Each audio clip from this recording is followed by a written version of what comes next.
Diolch yn Llywydd a wneith arweinydd y tŷ ddatganiad am ddyfodol y bont Rheilffyrdd ar draws yr A514 yn Llangefni.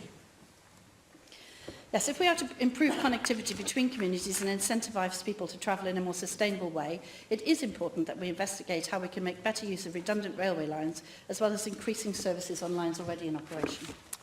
Diolch yn fawr iawn i chi am yr ymateb yna. Ar y 4 o'r mis yma, mi gafodd yr bont Rheilffyrdd yna i thynnu lawr.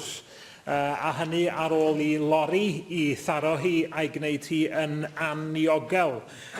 Rŵan gap sydd yna lle oedd yna bont cynt, a mae'r ffaith nad oes yna bont yna bellach yn bygwth unrhyw gynlluniau ar gyfer y dyfodol i ail-agor y lein. A dwi'n gwbl grediniol y bydd ail-agor y lein yna yn fuddiol iawn i economi gogledd Ynys Môn, yn enwedig tre Amlwch, ac mae yna lein yno'n barod wrth gwrs, nid glaswellt sydd yno.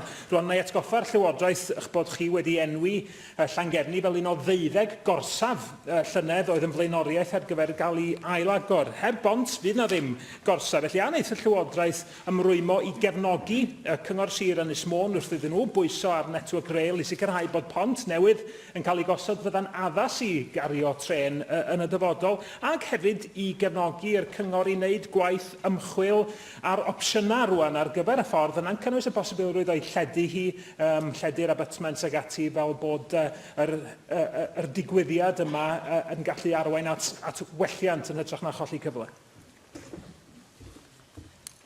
Yes, the member makes a series of good points. The member is well aware that the bridge was a network rail asset and therefore it's not devolved to us, and enhancing and maintaining it is not within our devolved competence. But alongside him, I welcome Anglesey Central Railway Company's intention to run the heritage railway services along the line, and recognise the importance of building a replacement bridge in Llangefni to enable them to deliver their aspirations.